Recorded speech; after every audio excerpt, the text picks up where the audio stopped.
Jake had worked the night shift at Harper's Gas for 2 years. He thought he'd seen it all. Truckers with dead eyes, drunks stumbling in for smokes, the occasional tweaker rambling about the end of the world. But nothing compared to the man who never left. It started like any other night. The gas station sat alone on Route 46, a forgotten stretch of road where headlights rarely passed after midnight. The fluorescent lights buzzed. The scent of burnt coffee filled the air, and the ancient clock above the cigarette display ticked toward 1:13 a.m. That's when he walked in. A man in a brown trench coat, shoulders hunched, hands stuffed deep in his pockets. His face was drawn, pale as old paper. He moved slowly, deliberately, like someone wading through deep water. Jake barely looked up. He was too busy flipping through an old comic book someone had left behind the register. The man grabbed a pack of gum from the rack and placed it on the counter. Then he just stood there, didn't say a word, didn't move. Jake cleared his throat. That'll be $1.50. The man didn't react. Jake frowned. He glanced up from his comic. The guy was just staring at him. Not in the usual drunk or high way. Not like a confused old man who had lost his wallet. Just staring. Jake shifted uncomfortably. "Sir?" No response. Something about the man's eyes was wrong. They weren't focused, like he was looking through Jake instead of at him. A sharp static crackled through the security monitor behind the counter, drawing Jake's attention. The feed flickered, but the store was empty. Jake's stomach dropped. He looked back at the man, still there. Jake's fingers hovered over the silent alarm button beneath the counter. "I think you should..." The man's mouth opened. A dry, rattling whisper seeped out. "Been here too long." Jake's breath caught. The words didn't sound human, more like wind moving through dead trees.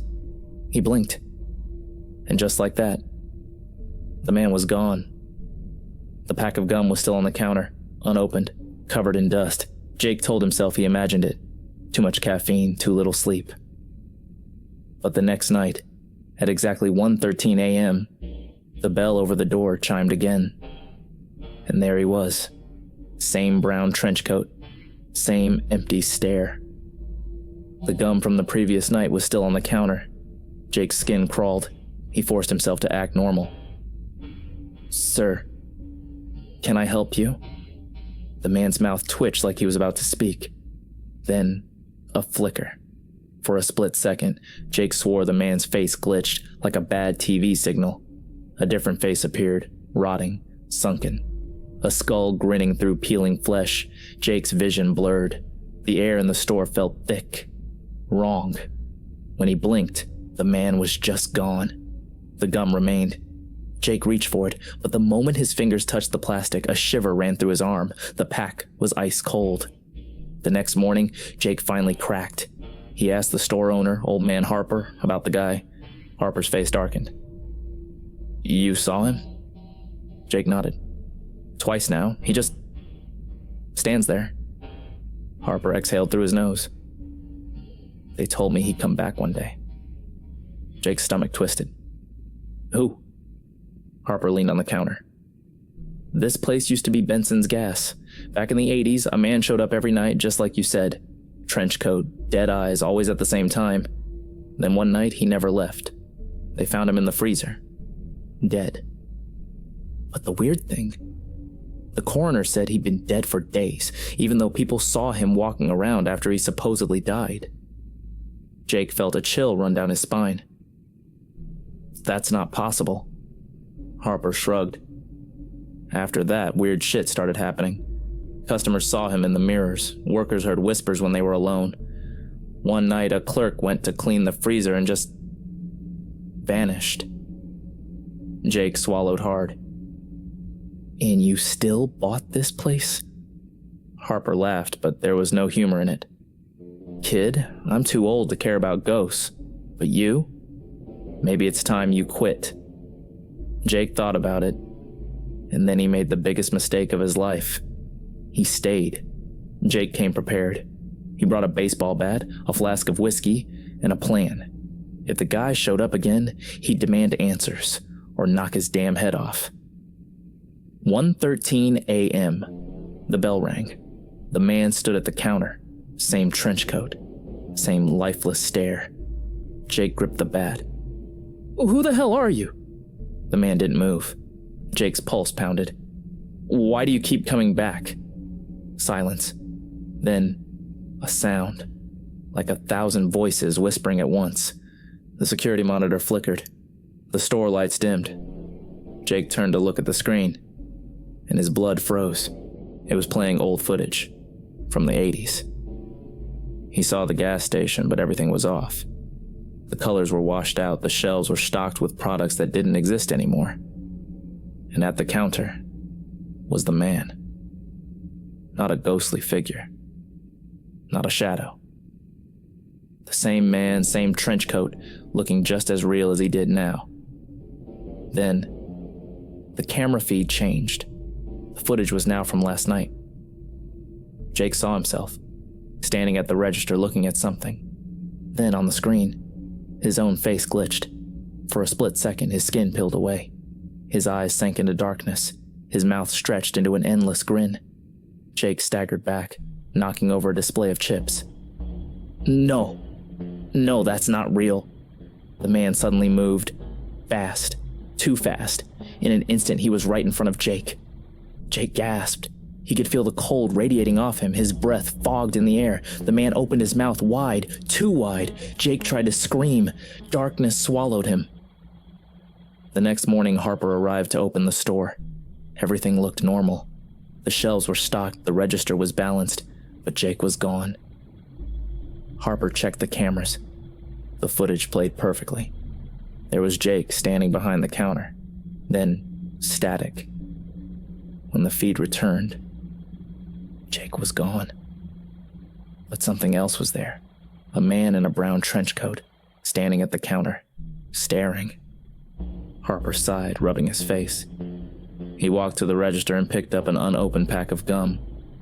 It was covered in dust. It was nearly midnight when Mark pulled into the gas station, the only one open for miles. His gas light had been on for the last 20 minutes, and he was running on fumes. The road behind him was a dark, empty stretch of asphalt cutting through nothingness. No other cars. No signs of life.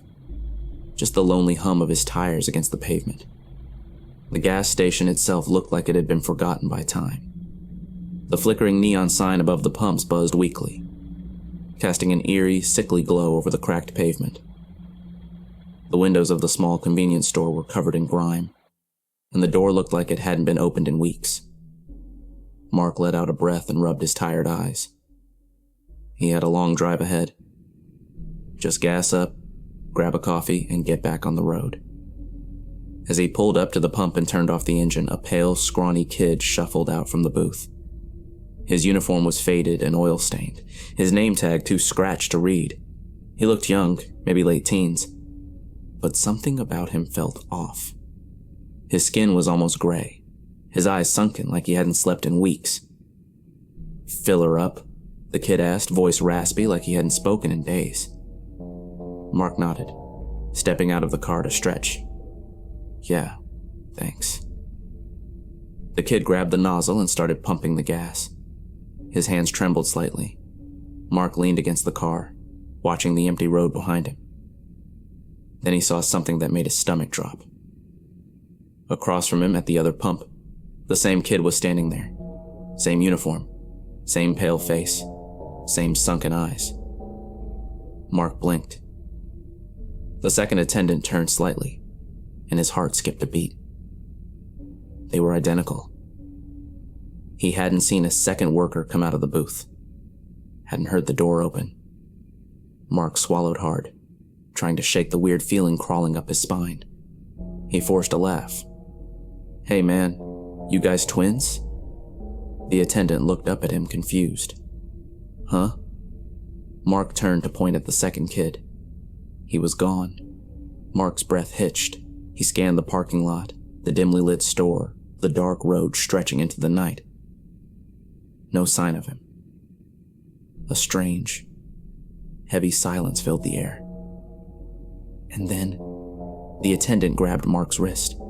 His grip was ice cold. His fingers pressed so hard into Mark's skin that it sent a jolt of pain up his arm.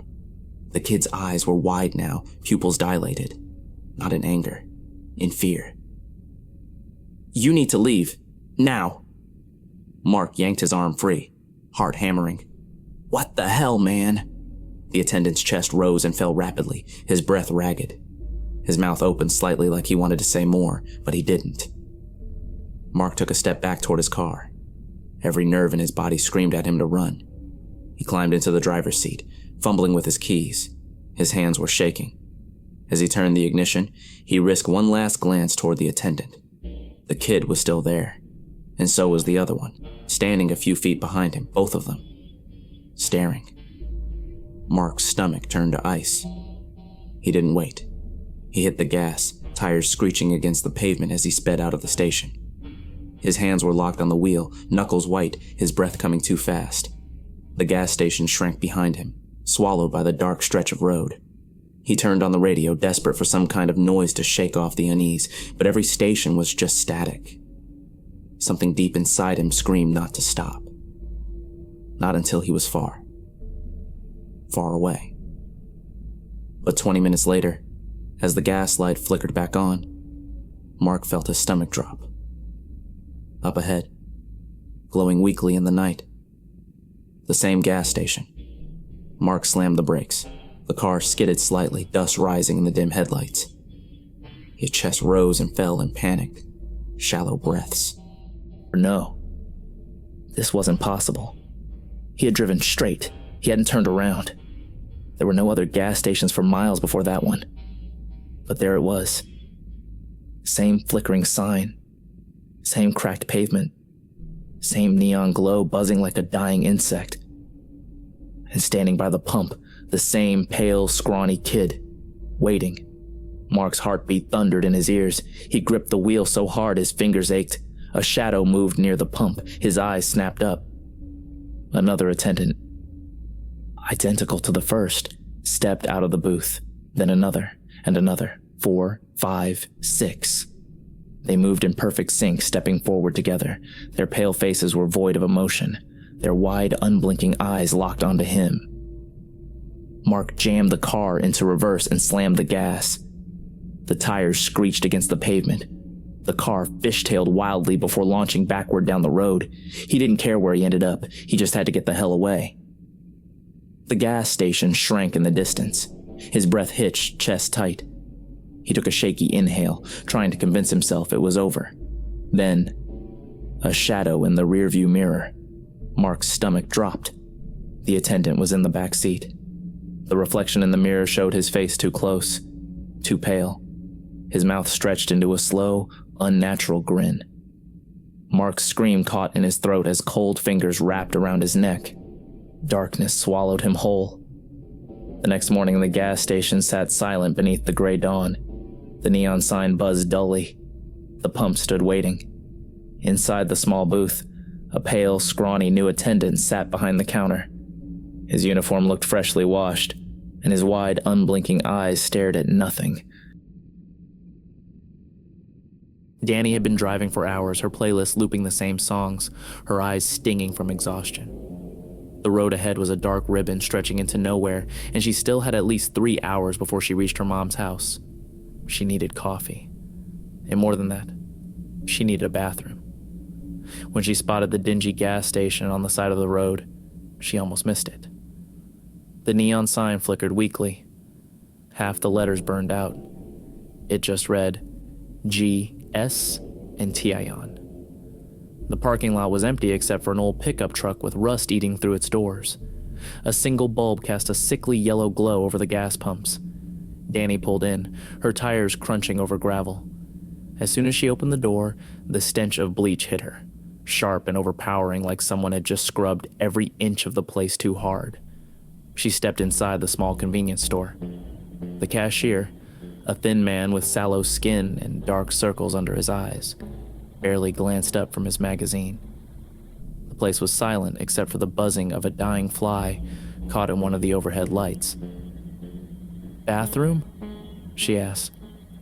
The cashier raised a bony finger and pointed toward the back. Danny nodded her thanks and headed down a narrow hallway. The flickering light above the restroom sign made the shadows in the hall shiver. She pushed open the door. The bathroom was cold, much colder than the store. The smell of bleach was even stronger here, making her eyes water. 2 stalls, one door wide open. The other, closed. Danny shifted on her feet. Occupied? Silence. She waited a beat. No sound, no movement. Shrugging, she stepped into the open stall and locked the door. As she sat, she heard it. A wet, shuffling sound, like something dragging across the tile. Danny stiffened. Her breath hitched. She leaned forward, heart thudding, and peeked under the stall, bare feet, pale, bruised, toes facing the wrong way. Danny sucked in a breath, her pulse hammering against her ribs. "Hello?" she whispered. The feet snapped backward, so fast it was like the woman had just been yanked away. Danny's stomach lurched. What the hell? The stall door creaked, slowly. The gap beneath the stall was empty now. Nothing, no feet, no shadow. Danny's breath came too fast. Her skin was ice. The silence stretched, thick and suffocating. Then, the stall door next to hers began to open, inches at first, then wider. Danny shoved the door open and stumbled out, her legs weak beneath her. She didn't care that she hadn't washed her hands. She needed to get out. She practically ran down the hall, her sneakers squeaking against the tile. The cashier didn't look up as she skidded to a stop in front of the counter, her breath coming in sharp gasps. "Hey," she choked out. "There was someone in there." The cashier still didn't look up. His fingers tapped against the counter in a slow, rhythmic pattern. Danny swallowed hard, her pulse still pounding in her ears. "Did you hear me? There was a..." "The bathroom's been locked all day, miss." Danny froze. The words didn't register at first. Her mouth opened, but nothing came out. "No," she finally said, shaking her head. I was just in there." Slowly, the cashier looked up. Danny felt her knees go weak. His eyes were completely white. No pupils, no irises. Just blank, milky orbs staring at her. The buzzing light above flickered violently. The shadows in the store seemed to twist. Danny's entire body went cold. The cashier's lips barely moved when he spoke again. "You should leave."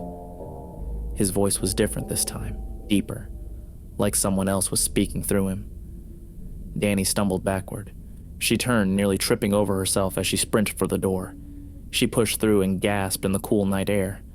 The parking lot was still empty. The old truck was gone. She scrambled into her car, her hands shaking as she jammed the key into the ignition. The engine stalled. Once. Twice. Her heart pounded. Come on. Come on. Finally, on the third try, the engine roared to life. She threw the car into reverse, her breath coming in ragged gasps. As she backed out, she risked one last glance at the store. The cashier was still at the counter.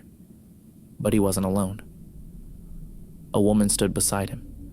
Her face was hidden by long, tangled black hair.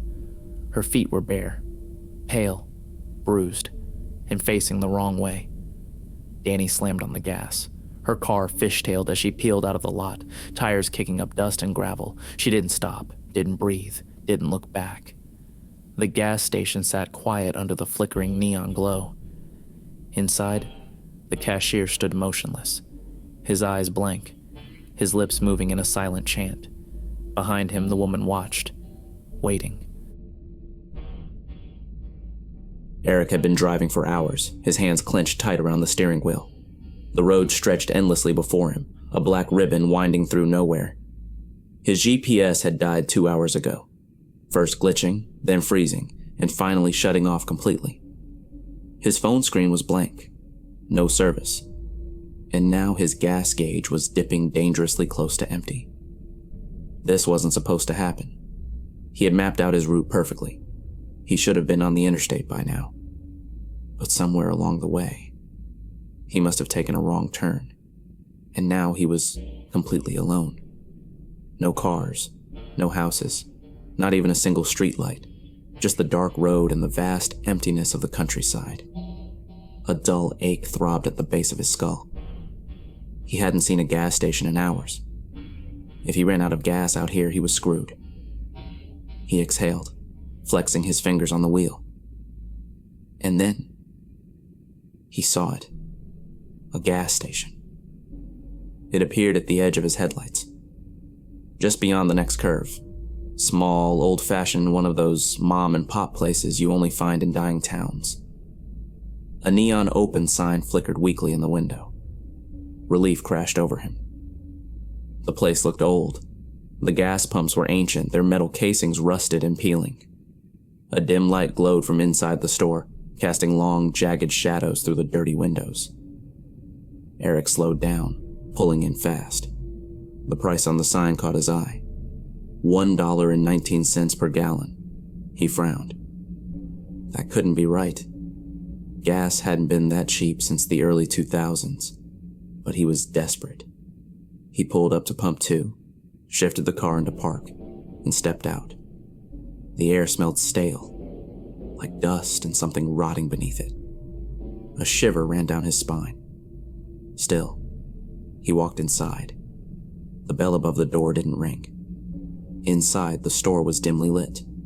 Fluorescent lights buzzed overhead, some flickering weakly, casting a sickly yellow glow.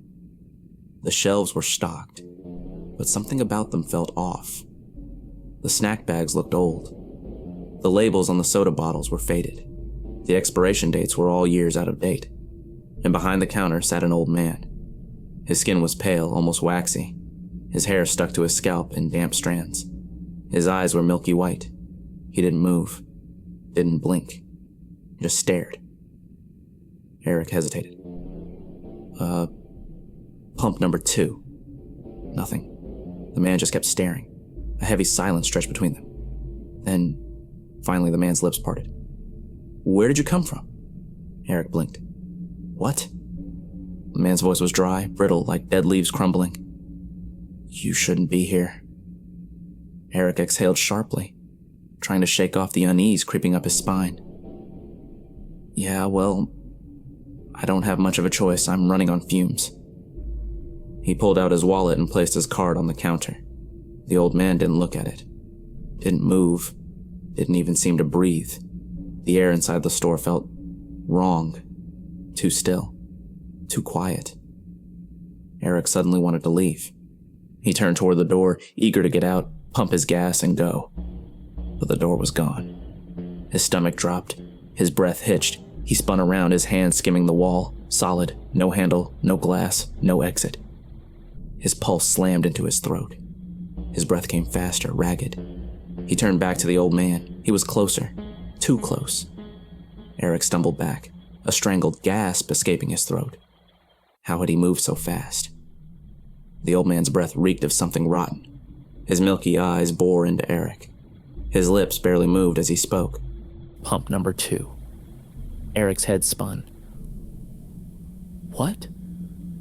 The lights flickered, and then everything went black. Eric's eyes snapped open. He was outside, standing in the empty lot. His chest heaved, his hands trembled. The gas station was gone. His car sat there, parked on the gravel. But the building vanished. Not boarded up. Not abandoned. Just gone. Like it had never been there at all. His stomach twisted. Slowly he turned in a daze, trying to understand what just happened. His eyes caught something. A signpost. An old rusted wooden post, half broken, sticking out of the dirt. The paint was peeling. Eric's breath caught as he read the words carved into the wood. Benson's Gas. Closed since 1982. The world tilted. His mouth felt dry. No, he whispered. No, I was just there. A gust of wind rushed past him. Something fluttered against his leg, a piece of paper.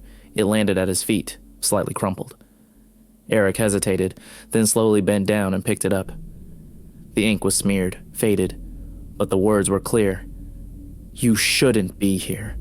His pulse slammed into his throat, and then, from somewhere behind him, a voice, software whispering, Pump number 2. Eric's breath caught. His body turned stiff, every muscle locking in place. He didn't want to look, didn't want to turn around, but he could feel it. Something standing right behind him. Breathing. The air around him grew cold. His car was only a few feet away. He could make it. He just had to move, but his legs wouldn't cooperate. The whisper came again, closer this time. Pump number 2. A hand, cold, decayed, impossibly strong, clamped onto his shoulder. Eric screamed, and then the lights of his car blinked out. The world went dark.